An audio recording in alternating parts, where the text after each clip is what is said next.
Hello मेरे प्यारे प्यारे दोस्तों, स्वागत है आपका आपके अपने यूट्यूब चैनल टीचिंग पॉइंट पे। मैं हूं शायर अफसदी और आज आपके लिए बहुत ही इंपॉर्टेंट सेशन होने वाला है। ये जितने सारे आज क्वेश्चन पढ़ाए जाएंगे ये आपके एग्जाम के पॉइंट ऑफ व्यू से बहुत ही ज़्यादा इंपॉर्टेंट है, इसलिए आप इन सभी क्वेश्चन को देख करके जाएँ। और इन सभी तो आप वीडियो में जो है शुरू से लेकर के लास्ट तक बने रहें, ताकि एक एक क्वेश्चन आपको समझ में आए और एक एक कॉन्सेप्ट आपको समझ में आए, और ताकि एग्जाम हॉल में आपसे एक भी क्वेश्चन मिस नहीं हो। चलिए शुरू करते हैं। आज का पहला सवाल है, देखिए, आज का पहला सवाल है कि यदि एक समबाहुभुज की भुजाओं की संख्या n है तो इसकी सममित रेखाओं की संख्या बराबर है। अब देखिए, कह रहा है यहाँ पर क्वेश्चन समझिए आप कि समबाहुभुज यानी कोई आपका जो है कोई बहुभुज आपका है जिसकी भुजाओं की संख्या दिया हुआ है n दिया हुआ है, ठीक है। तो बोल रहा है कि उसमें सममित रेखा जो होगा उसमें सिमेट्री लाइन जो होगा वो कितना हो जाएगा। अब मान लीजिए समबाहुभुज क्या आपका है, जैसे मान लीजिए एग्जाम्पल के रूप में हम यहाँ पे एक वर्ग लेते हैं, एक स्क्वायर बनाते हैं, ये आपका स्क्वायर हो गया। अब देखिए कि कह रहा है कि अब इस स्क्वायर में आप कितनी सिमेट्री लाइन खींच सकते हैं। क्वेश्चन आपसे वही कह रहा है कि अगर आप कोई एक समबाहुभुज लेते हैं तो उस समबाहुभुज में कितनी सिमेट्री लाइन खींच सकते हैं। जो भी आप लेंगे, आप चाहे तो स्क्वायर ले रहे हैं या फिर आपका चाहे तो आपका जो भी आपका जैसे का रेक्टेंगल ले रहे हैं, ठीक है, जो भी आप ले रहे हैं तो उसमें आप कितना जो है सिमेट्री लाइन खींच सकते हैं, जो भी आपका पॉलीगन आपका होगा इस पॉलीगन में। अब देखिए यहाँ पर इसमें कितना लाइन खींच सकते हैं। देखिए, जब इसको मान लीजिए कि आपका वर्ग है, एक आप वर्ग में आप और खींच बना लेते हैं ताकि आपको समझने में आसानी हो जाए। अब देखिए, क्या इस वर्ग को हम इस तरह से डिवाइड कर सकते हैं? क्या ये इसका एक सिमेट्री लाइन होगा? तो बिल्कुल हो जाएगा। क्या इसका एक ये भी सिमेट्री लाइन होगा? ये भी हो जाएगा, क्योंकि देखिए सिमेट्री लाइन का मतलब ये होता है कि वो लाइन जो उस फिगर को जो है, उस आकृति को या उस चीज़ को दो बराबर भागों में डिवाइड करे और ऐसे डिवाइड करे कि उसका एक भाग जो है दूसरे भाग को मतलब बिल्कुल ही देखने में सेम हो और दूसरा पे एक भाग दूसरे भाग पे पूरा का पूरा ओवरलैप कर जाए, ठीक है। तो जब इस लाइन को ऐसे खींचते हैं तो ऊपर वाला भाग जो है इस भाग के से बराबर एक जैसा है। जब इसको ऐसे लाइन खींचते हैं, सिमेट्री लाइन ऐसे खींचते हैं तो ये पार्ट जो है इस पार्ट के बिल्कुल ही एक जैसा है। तो कितना हो गया, एक ऐसे भी हो जाएगा, एक ऐसे भी हो जाएगा, दो हो गया। क्या इसको आप एक ऐसे खींच सकते हैं? अब देखिए, ये ऊपर वाला पार्ट जो इस पार्ट के बराबर हो जाएगा, हो कि नहीं होगा, और पलटने पर ये भाग इस भाग में आपका ओवरलैप कर जाएगा, ये भी आपका हो जाएगा। एक इसको आप ऐसे भी खींच सकते हैं, ये भी एक सिमेट्री लाइन हो जाएगा। तो इधर वाला पार्ट जो है इसके ऊपर ओवरलैप कर जाएगा और दोनों ही आपका सेम है। तो अब देख रहे हैं कि जब आपने एक वर्ग बनाया, एक स्क्वायर बनाया, तो उसमें कुल कितनी सिमेट्री लाइन हो गई यहाँ पर? 4 हो गया। कितना हो गया? 4। तो अब देखिए वर्ग में कितनी भुजाएं हैं? वर्ग में 4 भुजाएं होती है, तो 4 भुजाएं जब इसमें है तो सिमेट्री लाइन भी कितना हो गया? 4 हो गया। तो अब यहाँ क्वेश्चन कर रहा है कि एक समबाहुभुज की भुजा, देखिए यहाँ पर लिखा हुआ सम लिखा हुआ है, ठीक है, बहुभुज की भुजाओं की संख्या n है। मान लीजिए कोई भी आप बनाते हैं, स्क्वायर बना दिए, ठीक है, या कोई हेक्सागोनल आपका जो फिगर बना दिए, तो उसमें जो है सममित रेखाओं की संख्या कितनी हो जाएगी। तो अब मेरा कहने का मतलब ये है कि जब आपने एक वर्ग बनाया, एक स्क्वायर बनाया, तो स्क्वायर में कितने लाइन होते हैं? 4 होते हैं। तो अब जब उसमें 4 लाइन होते हैं तो आप क्या देख रहे हैं कि उसमें सिमेट्री लाइन भी कितने होते हैं? 4 होते हैं, ना? कितने होते हैं? 4। कोई दिक्कत? तो इसीलिए अगर भुजाओं की संख्या n है तो सिमेट्री लाइन यानी सममित रेखा कितना हो जाएगा? n हो जाएगा। याद रहेगा कि किसी भी आपका जो है यानी कि रेगुलर जो आपका पॉलीगन होगा, ठीक है, एक समबाहुभुज होगा, उसमें जितने भुजाएं होंगे उसमें उतनी सिमेट्री लाइन, उसमें उतनी सममित रेखाएं होगा। क्या रहेगा? अब देखिए एक फिगर हम और बना लेते हैं। मान लीजिए आपके पास एक हेक्सागोनल है, इसमें कितनी भुजाएं होती है? 6 होती है ना, 1 2 3 4 5 6 होती है। अब देखिए इसको हम इसका कितना सिमेट्री लाइन हो सकता है? देखिए एक आपका ये हो जाएगा, ऊपर वाला पार्ट नीचे वाले पार्ट की सेम है, कोई दिक्कत नहीं। उसके बाद अब देखिए एक आपका ऐसे हो जाएगा, इधर वाला पार्ट की सेम सेम हो जाएगा। एक आपका ऐसे भी हो जाएगा, इधर वाला पार्ट की एक तरह हो गया, 3 हो गया। देखिए एक ही इसलिए मैं दर्शा रहा हूँ ताकि फिर आपको हो सकता है कि समस्या हो जाए, इसलिए मैं अलग अलग फिगर बना रहा हूँ, ठीक है। अब देखिए ये तो आपने क्या कर लिया कि जो एंगल था उसको आपने मिला दिया। अब देखिए लाइन से भी हो सकता है ना, देखिए इसको आप ऐसे बीच से डिवाइड करेंगे तो ये पार्ट जो होगा इस पार्ट के बराबर हो जाएगा। उसको आप ऐसे भी कर सकते हैं, ये ऊपर वाला पार्ट इस पार्ट के एक जैसा आपका हो जाएगा, फिर ऐसे भी आपका हो सकता है। तो इसमें यहाँ भी 3 हो गया, यहाँ भी 3 हो गया, यानी कि आपने जब 6 भुजाओं का एक जो है पॉलीगन लिया तो आप क्या देख रहे हैं कि उसमें जो सिमेट्री लाइन भी है 6 है। तो एक लाइन में कहने का मतलब यह है कि बहुभुज जो होगा जितने लाइन का होगा, जितने जितने लाइंस का होगा, जितने रेखा का होगा, उसका जो सिमेट्री लाइन होगा उतना ही होगा, यानी दोनों ही आपस में इक्वल हो जाएगा। ठीक है, याद रहेगा आपको। चलिए आगे बढ़ते हैं।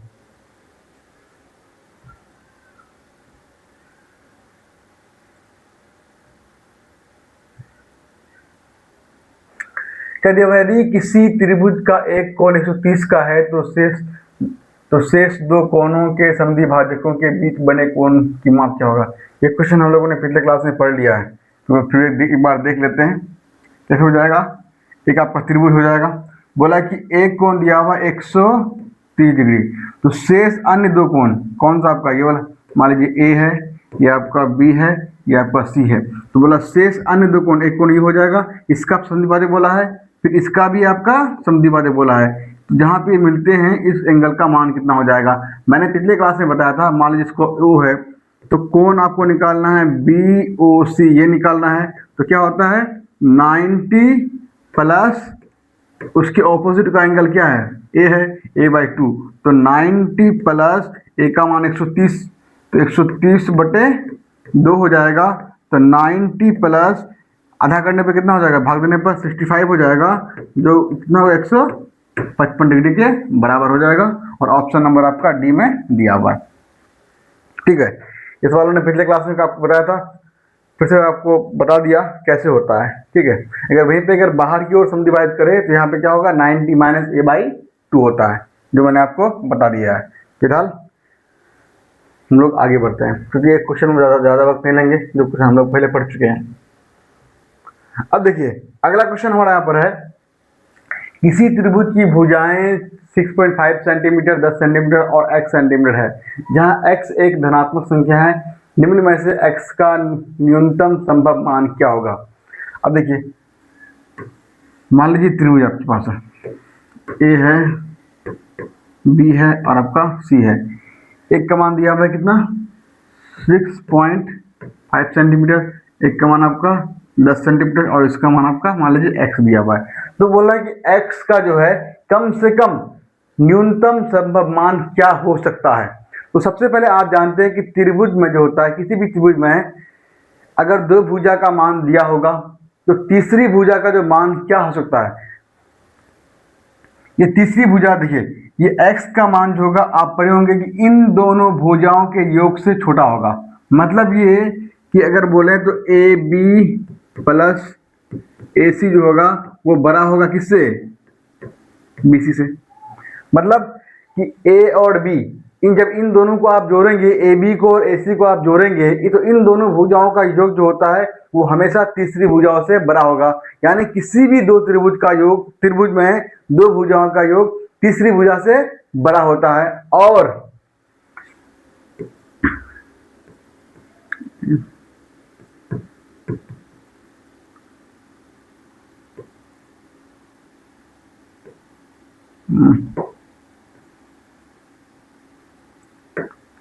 ए c minus a b greater than आपका बी सी। अब देखिए क्या होता है कि किसी त्रिभुज के दो भुजाओं का योग हमेशा तीसरी भुजा से बड़ी, और किसी त्रिभुज के दो भुजाओं का अंतर हमेशा तीसरी भुजा से छोटी। यह आपको याद रखना है। क्या समझे कि किसी भी त्रिभुज का, मान लीजिए कोई आपके पास त्रिभुज दिया हुआ है, तो उस त्रिभुज के किसी भी दो भुजा को लेंगे, या तो आप ए बी या ए सी को लेंगे, या ए बी या बी सी को लेंगे, या ए सी या बी सी को लेंगे, जिसको लेंगे मर्जी उसको लें, लेकिन दो भुजाओं का योग जो होगा वो हमेशा तीसरी भुजा से बड़ा होगा। जब दो भुजाओं को आप जोड़ेंगे तो वो तीसरी भुजा से हमेशा बड़ा हो जाएगा। मान लीजिए कि आपके पास एक त्रिभुज है, 3 है, 4 है, 5 है, ठीक है, ऐसा पॉसिबल है, हो सकता है, ठीक है। तो यहाँ पे क्या हो जाएगा कि अब किसी भी दो भुजा को आप जोड़ेंगे, 5 3 को जोड़ेंगे तो 4 से बड़ा हो जाएगा, 5 4 को जोड़ेंगे 3 से बड़ा हो जाएगा, 4 3 को जोड़ेंगे तो 5 से बड़ा हो जाएगा। यानी त्रिभुज के किसी भी दो भुजाओं का योग जो होगा वो हमेशा तीसरी भुजा से क्या होगा, बड़ा हो जाएगा। और त्रिभुज के किसी भी दो भुजाओं का अंतर लेंगे। अब देखिए इसमें से किसी का भी अंतर लीजिए, आप 5 3 का लीजिए या 5 4 का लीजिए, देखिए 5 4 का अंतर लेंगे कितना होगा, 1 होगा, तीसरी भुजा से क्या छोटी होगा कि नहीं हुआ ना। यानी अब जब 5 और 4 का आप अंतर करेंगे, मान लीजिए दो भुजा इसको ले रहे हैं, अंतर कितना हो जाएगा, 1 हो जाएगा, तो क्या 3 से छोटा होगा कि नहीं, हो गया। अगर हम 5 और 3 का अंतर लेते हैं, 5 और 3 का अंतर कितना होगा, 2 होगा, तो क्या 2 4 से छोटा है कि नहीं, बिल्कुल छोटा है। तो कहने का मतलब ये है कि जब किसी त्रिभुज को हम लेते हैं तो उसमें जो दो भुजाओं का योग जो होगा वो तीसरी भुजा से बड़ा होगा, और दो भुजाओं का अंतर जो होगा वो तीसरी भुजा से छोटा हो जाएगा। तो अब आप देखिए क्वेश्चन में आपको दो भुजा का मान दिया हुआ है, तीसरी भुजा का मान संभव बोला है कि कितना हो सकता है, कितना पॉसिबल है न्यूनतम। अब आप मुझे बताइए, देखिए न्यूनतम बोला, इसका मतलब क्या हो जाएगा आपका, माइनस कर लेंगे, माइनस करेंगे ना। अब देखिए ए सी का मान दिया हुआ है 10 माइनस ए बी का मान 6.5। अब देखिए यहाँ पे बी सी है, बी सी की जगह आपका एक्स हो जाएगा। अब यहाँ 10 से आपका 6 जाएगा, कितना होगा, 3.5 होगा, और यहाँ पे x होगा। यानी कि x का मान जो है वो 3.5 से बड़ा होगा, बड़ा कि नहीं होगा, बराबर भी नहीं होगा, क्या हो जाएगा, बड़ा हो जाएगा, क्योंकि दो भुजाओं का अंतर तीसरी भुजा से हमेशा छोटा होता है। इसीलिए देखिए x का मान जो होगा वो 3.5 से क्या हो जाएगा, बड़ा हो जाएगा। तो हम देख रहे हैं यहाँ पे 4.5 है, एक यहाँ पे 2 पॉइंट है, ही नहीं होगा, ये आपका 3.5 तो होगा ही नहीं। अगला क्या है, 4 है या 4.5 है, तो करीब में कौन सा 4 है, इसलिए क्या हो जाएगा, 4 हो जाएगा। 4 ऑप्शन नंबर डी आपका राइट आंसर हो जाएगा। बस ये चीजें आपको समझ में आनी चाहिए कि होता क्या है, याद रहेगा। फिर से आपको बता दें कि किसी त्रिभुज के दो भुजाओं का योग हमेशा तीसरी भुजा से बड़ा, और किसी त्रिभुज के दो भुजाओं का अंतर हमेशा तीसरी भुजा से छोटी होती है। तो यहाँ पे x का मान कितना निकल के आया, 3.5 से बड़ा निकल कर आया, तो इसलिए यहाँ पे क्या हो जाएगा, 4 हो जाएगा। ओके,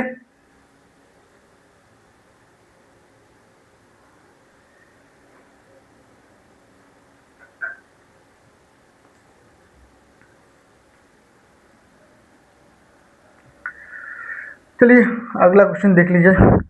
अगला क्वेश्चन है 6/7, 8/9, 9/10, 7/8 में सबसे बड़ी भिन्न और सबसे छोटी भिन्न का अंतर निकालना है। एक बार भिन्न को हम लिख लेते हैं। भिन्न है 6/7, 8/9, 9/10, 7/8। अब इस भिन्न में सबसे बड़ी और सबसे छोटी पहले निकालिए, उसके बाद हम तो अंतर निकालेंगे। अब देखिए हम देख रहे हैं कि सबके बीच का सबसे उप अंश और हर का, ठीक है, सबका जो अंतर है हम 1 देख रहे हैं। तो मैंने क्या बताया था कि जब भी आपके पास भिन्न दिया हुआ रहे और उसका अंतर अगर सेम रहे, अंश का और हर का अगर अंतर सेम रहे, तो जो भुजा छोटी होगी वो सबसे छोटी, और जो भुजा सबसे बड़ी होगी वो उसमें सबसे बड़ी हो जाएगी। मतलब ये है कि अब देखिए इन सब में सबसे छोटी भुजा कौन है, सबसे छोटा कौन है, 6। अंश को देखना, हर को नहीं। अंश में क्या देख रहे हैं, यहाँ पे 6 यहाँ पर है, यहाँ पे 8 है, 9 है, 7 है, तो इसका मतलब छोटा कितना होगा, 6/7 हो जाएगा। बड़ा कितना, बड़ा कौन है, 9 है, तो 9 आपका 10 हो जाएगा। समझ में आया, नहीं आया। देखिए ये जो आपका भिन्न दिया हुआ है 6/7, 8/9, 10/10 और आपका 7/8, तो हम सबसे पहले हम क्या करते हैं, इसका अंतर निकालते हैं। 6 और 7 का अंतर 1, 8 और 9 का अंतर 1, 9 10 का अंतर 1, 7 8 का अंतर 1। मैंने आपको बताया था कि इसका पहले अंतर निकालेंगे, और अंतर को मान लीजिए कि आपका 6/7 दिया हुआ है, 8/9, 9/10, 7/8। इसका हम अंतर निकालेंगे, 6 और 7 का अंतर 1, तो अंतर को अंश से भाग देंगे।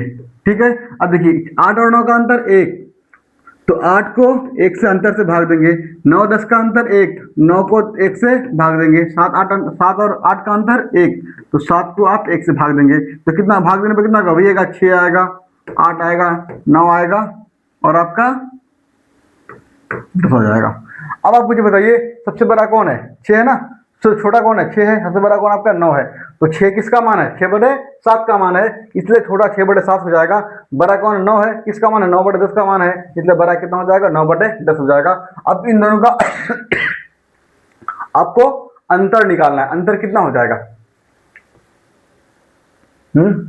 अंतर निकालेंगे, दोनों को हम घटाएंगे।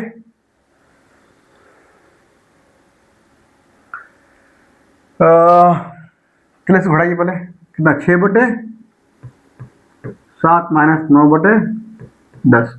अब इन दोनों का 10 और 7 का एलसीएम लेंगे, कितना होगा, 70 हो जाएगा। 10 6 के 60, 9 7 है, कितना हो जाएगा, 63 हो जाएगा। वो काम गलत कर दिया ना, बड़ा छोटा करना माइनस में आ जाता ना। देखिए 9/, बड़ा आपका 9/10 है, छोटा कितना आपका 6/7 है। इन दोनों का अंतर 70 हो जाएगा। 9 7 63 माइनस 10 का 60 घटेगा, तो 60 से 63 से 60 जाएगा, कितना बचेगा, 3 बचेगा, बटे आपका 70, जो ऑप्शन नंबर किस में दिया हुआ है, ऑप्शन नंबर आपका ए में दिया हुआ है। समझ गए आप, कोई दिक्कत। तो सबसे पहले जो भिन्न दिया हुआ है, भिन्न को आपको क्या करना है, उससे पता करना है छोटा कौन है और बड़ा कौन है। जब आप छोटा और बड़ा निकाल लेंगे तो उन दोनों का जो है अंतर निकालना है, दोनों को आपस में घटा देना है। जो निकल के आ जाएगा वही उसका मान हो जाएगा। कितना निकल के आया, 3/10, 3/70, जो ऑप्शन नंबर ए में दिया हुआ है। समझ में आया, ये मैंने यहाँ पे कैसे क्या किया, डायरेक्ट छोटा और बड़ा कैसे दिया। तो उस तरीके से पहले इसको हम देखिए, यहाँ मैंने डायरेक्ट लिखा, लेकिन यहाँ पे मैंने आपको बता दिया है कि ये कैसे होता है। हमेशा आप अंश और हर का जब भी आपको बढ़ते क्रम में बोले, घटते क्रम में बोले, या फिर आपको छोटा बोले, बड़ा बोले, पहला काम आपका ये होना चाहिए कि पहले अंश का और हर का, ठीक है, दोनों का अंतर लेंगे, और अंतर को आप अंश से भाग देंगे। किससे भाग करेंगे, अंश से। मान लीजिए यहाँ पे अंतर 2 होता है, अगर 6 और मान लीजिए 6 और यहाँ पे 8 है, अंतर अगर 2 होता, 2 को आप 6 से, 6 को आप 2 से क्या करते हैं, भाग करते, ठीक है, सब में वही करते। उसके बाद जो मान सबसे बड़ा, जो मान यहाँ पे आपका आता, उसमें देखते कि बड़ा कौन है, छोटा कौन है, उसके हिसाब से आप ऊपर में जाते। कि अगर मान लीजिए यहाँ पे आपका 1 आया हुआ है, 6 आया हुआ है, तो 6 किसका मान है, 6/7 का मान है। तो आप देखिए 6 छोटा है कि नहीं, सब में सबसे छोटा कितना 6 है, तो 6 सॉरी 6 किसका मान है, 6/7 का मान है, इसलिए सबसे छोटा 6/7 हो जाएगा। अब इनमें हम देख रहे हैं सबसे बड़ा 9 है, और 9 किसका मान है, 9/10 का मान है, इसलिए सबसे बड़ा कितना होगा, 9/10 हो जाएगा। ओके, चलिए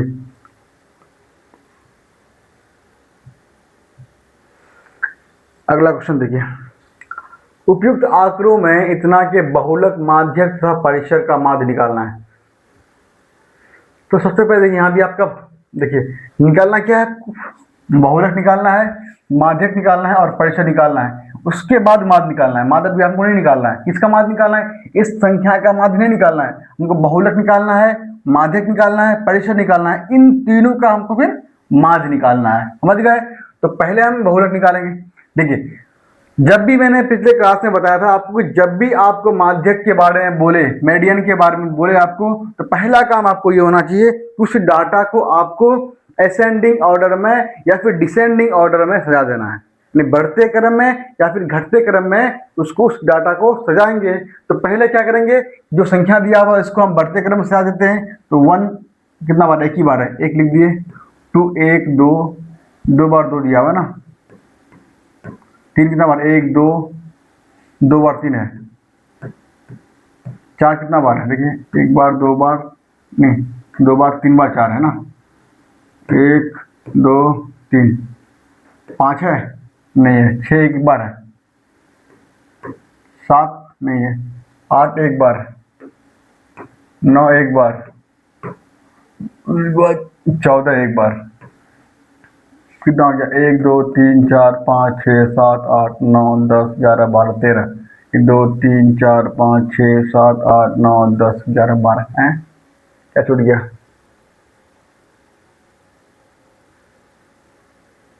एक आ गया एक बार, इसका काम खत्म हो गया। उसके बाद 2 आ गया एक बार, 2 बार।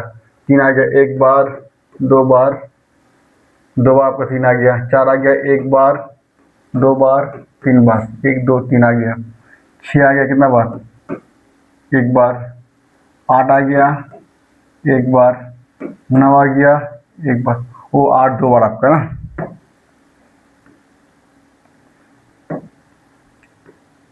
8 9 14।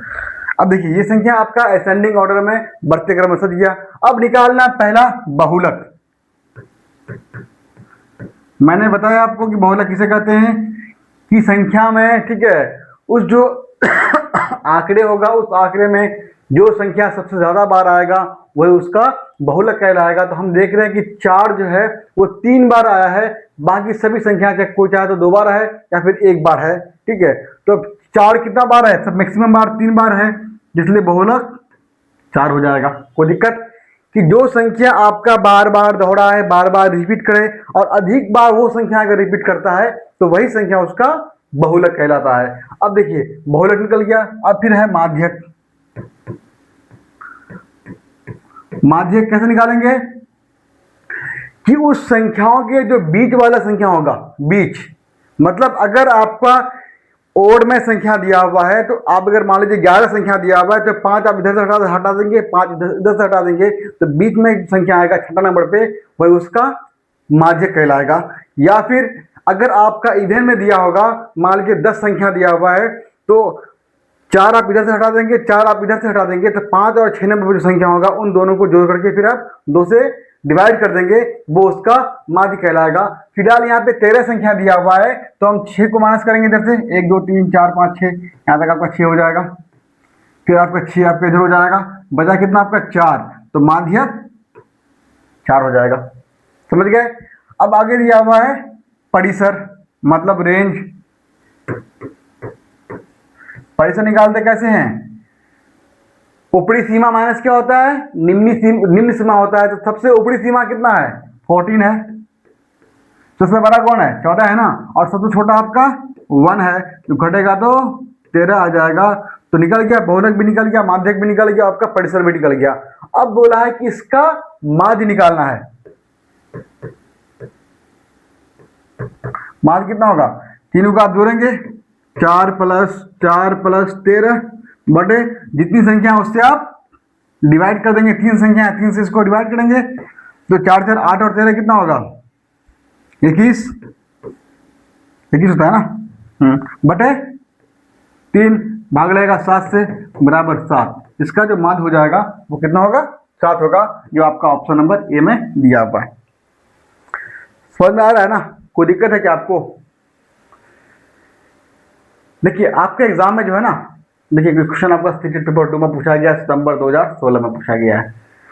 तो कहने का मतलब यह है कि आपका माध्य, माध्यक और माध्य का जो भी परिसर होता है, ठीक है, बहुलक होता है, इसमें से आपका सवाल जो है डेफिनेटली एग्जाम में आएगा। इसलिए इन चीज़ों को मिस नहीं करना है। बहुलक मतलब जो संख्या सबसे अधिक बार आए, ठीक है, आंकड़ों में जो संख्या बार बार अपने आप को दोहराए, जो सबसे अधिक बार आए वही उसका बहुलक कहलाएगा। और माध्यक जो होता है वो बीच वाली संख्या होता है, ठीक है। वो जो आपका आंकड़ा दिया होगा, आंकड़े को हम पहले असेंडिंग ऑर्डर में या फिर डिसेंडिंग ऑर्डर में से आएंगे, तो उसका जो बीच में जो संख्या आएगा, बीच समझते हैं ना, कि अगर आपके पास मान लीजिए 5 संख्या है तो 5 का बीच क्या हो जाएगा? 3 हो जाएगा। 2 इधर हो जाएगा, 2 आपका उधर जाएगा, तो बीच में 3 आएगा, तो 3 उसका जो तीसरा नंबर पर जो संख्या होगा वही उसका क्या कहलाएगा? बताइए,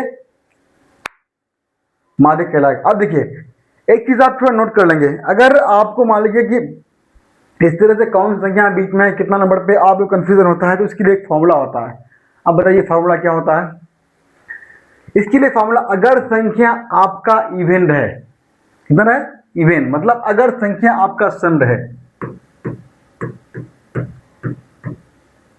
फॉर्मूला होता है कि अगर बहुलक निकालना हो, संख्या आपका सम रहे, तो करना क्या है, संख्या मान लीजिए n है, कितना आपका है, संख्या मान लीजिए आपका n है, तो इसमें आप क्या करेंगे, नहीं यार सम के लिए नहीं,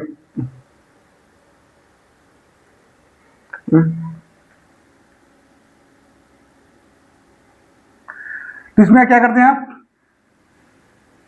n बाई 2 करते हैं, और अगला क्या करेंगे आप, जितना संख्या आपका रहेगा, मान लीजिए आपका 10 संख्या है, ठीक है, तो 10 को आप क्या करेंगे, 2 से आप डिवाइड करेंगे, एक आपका क्या होगा n बाई 2 होगा, दूसरा क्या होगा n बाई 2 प्लस 1 हो जाएगा।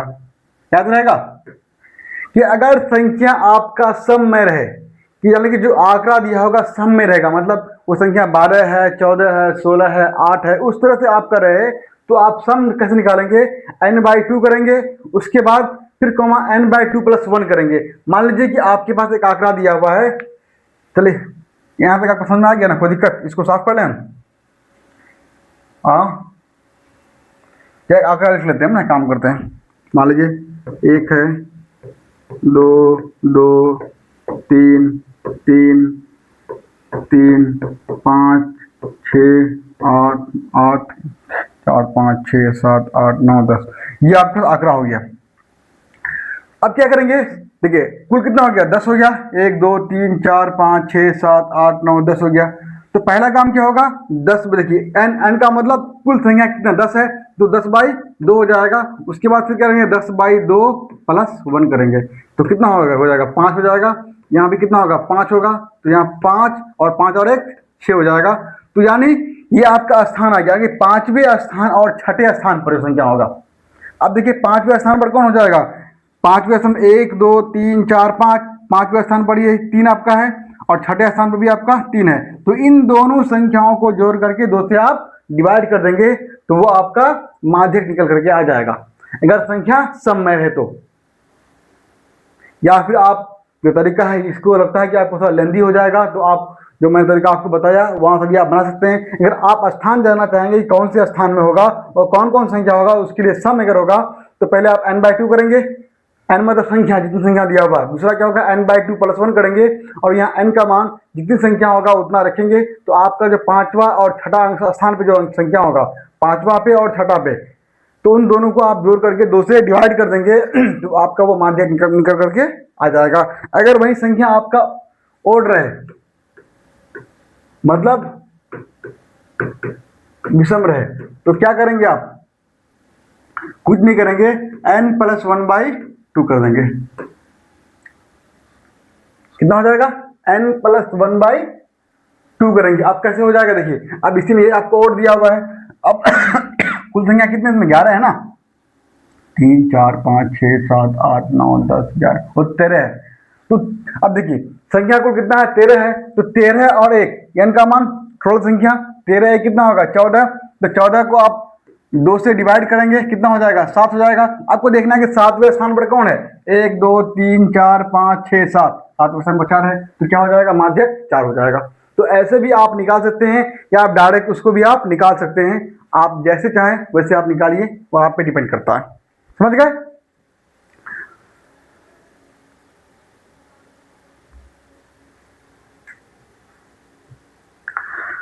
अब अगला क्वेश्चन देखिए, निम्नलिखित में से कौन से 2 3 और 11 से विभाज्य है। अब आपको पता है कि 2 और 3 और 11 से भाग लगने का रूल क्या होता है, मैंने बताया है आपको। तो देखिए 2 से भाग लगने का रूल यह होता है कि वो संख्या सम होनी चाहिए। हम देख रहे हैं कि सारे के सारे संख्या सम है, यानी जो 2 से आपका डिवाइड हो रहा है। अब 3 से भाग लगने का रूल क्या होगा कि सभी संख्याओं का योग अगर 3 से डिवाइड हो जाए, जब सभी संख्या को आप जोड़ेंगे तो जोड़ने पर संख्या अगर 3 से डिवाइड हो जाएगा, इसका मतलब संख्या भी 3 से डिवाइड हो जाएगा। अब देखिए 8 4 12 12 और 8 4 12 24 हो जाएगा, 24 3 से डिवाइड हो जाएगा, ठीक है। 9 8 17 8 3 20, ये आपका 3 से डिवाइड होगा, नहीं होगा, क्योंकि जब इस संख्या को आप जोड़ते हैं 20 आता है, 20 क्या 3 से डिवाइड होगा, नहीं होगा, इसलिए आपका पहले भी कैंसिल हो जाएगा। अब देखिए 9 8 1 10, 10 6 16 और 2 18, ये भी आपका 18 3 से डिवाइड हो जाएगा। उसके बाद 9 6 15 3 18 6 24, ये भी आपका 3 से डिवाइड हो जाएगा, तो बी आपका कैंसिल हो जाएगा। तो बी कहाँ कहाँ है आपका, ऑप्शन नंबर ए में भी बी है दिया हुआ है, और ऑप्शन नंबर बी में भी आपका बी दिया हुआ है, इसलिए ए और बी तो नहीं होगा। जब आपका बी होगा ही नहीं तो ए और बी में दोनों में आपका बी दिया हुआ, इसलिए ए और बी ऑप्शन दोनों कैंसिल हो जाएगा। अब देखिए हमको 11 से देखना है, तो 11 से विभाज्य होने का रूल क्या कहता है कि आप अल्टरनेट संख्याओं को जोड़ेंगे। अल्टरनेट का मतलब ये होगा कि देखिए यहाँ पे 8 को लिए तो यहाँ पे 4 को लेंगे, 8 4 12, और यहाँ पे फिर इसके बाद 4 और 8 को लेंगे, फिर 8 4 कितना हो जाएगा 12। इन दोनों का आप अंतर करेंगे, अंतर चाहे तो 0 आना चाहिए या फिर 11 आना चाहिए या फिर 11 का कोई आपका मल्टीपल आना चाहिए, जैसे कि 11 22 23 33 44 इस तरह का आना चाहिए। अगर वो आ जाएगा तो वो संख्या आपका 11 से डिवाइड हो जाएगा। हम क्या देख रहे हैं, जो 8 4 12 कर रहे हैं, फिर 8 4 12, दोनों का अंतर 0, इसका मतलब ये संख्या 11 से डिवाइड हो जाएगा। अब देखिए 9 और 11, 6 और 1 7, क्या इन दोनों का अंतर 0 या 11 कुछ आ रहा है? नहीं आ रहा। अंतर कितना हो जाएगा 11 से 7 7, 11 से आपको 7 गया 4 आ जाएगा। इसका मतलब ये भी आपका क्या होगा 11 से डिवाइड नहीं होगा। अब देखिए सी कहां पर है, आपका देख रहे हैं सी यहां पर है, इसका मतलब डी भी नहीं हो जाएगा। डी भी होगा नहीं हो जाएगा। अब देखिए जब ए बी और डी नहीं होगा तो ऑब्वियसली है कि आपका option number C correct answer हो जाएगा। अब चेक करना हो तो आप चेक कर सकते हैं, कैसे हो जाएगा 9 3 12, 6 और 6 12, दोनों का अंतर कितना आ गया 0। अब बताइए क्या 0 आएगा फिर कोई 11 का मल्टीपल आएगा? ये भी आपका 11 से डिवाइड हो रहा है, ये भी 11 से डिवाइड हो रहा है, और ये तो आपका 2 से भी डिवाइड हो रहा है, 3 से भी हो रहा है, ये भी आपका 2 से भी हो रहा है, 3 से भी हो रहा है। इसका मतलब ए और डी होगा, तो ए और डी कौन से ऑप्शन में दिया हुआ है? ऑप्शन नंबर सी में दिया हुआ है। ठीक है, ये आपका 4 था पर कोई दिक्कत नहीं ना? बस आपको यहाँ पे जो है बहुत देखिए इस तरह क्वेश्चन को आपको बनाने की कोई जरूरत नहीं था पर आप देखिए 11 का रूल क्या कहता है, 3 का रूल क्या कहता है, 2 का रूल क्या कहता है। रूल पता है आप जो नहीं जो नहीं बैठेगा उस पर देख लेंगे कौन नहीं बैठ रहा है। तो 3 आप देख रहे हैं कि ये भी जब एक ही लाइन को हमने पढ़ा तो ए और बी नहीं बैठ रहा है, फिर डी भी नहीं बैठ रहा है, उसके बाद एक ही बच रहा है सी, इसका मतलब सी आपका आंसर हो जाएगा। तो थोड़ा आपको जो है स्मार्ट अप्रोच जो है आपको लेना पड़ेगा, तभी आप क्वेश्चन को आसानी के साथ बना सकते हैं। ठीक, क्या करें, इधर करना दे, आज ज़्यादा क्लास को लेन देन नहीं करते ना, तो आज ये तक छोड़ देते हैं। अगर आपको इस तरह के सवाल आपको अच्छे लग रहे हैं, ठीक है, और तो आप चैनल पे अगर फर्स्ट टाइम विजिट किए हैं या पहली बार आए हैं तो इस वीडियो को लाइक भी कीजिएगा, चैनल को सब्सक्राइब जरूर कर दीजिएगा, और हो सके तो अपने दोस्तों यारों तक शेयर भी कर दीजिएगा ताकि हमारा सब्सक्राइबर काउंट जो है बढ़े। ठीक है, हमसे अधिक से अधिक स्टूडेंट जुड़ सके और हम अधिक से अधिक मेहनत से उनको पढ़ा सकें। फिलहाल इस वीडियो में इतना ही। थैंक यू, जय हिंद।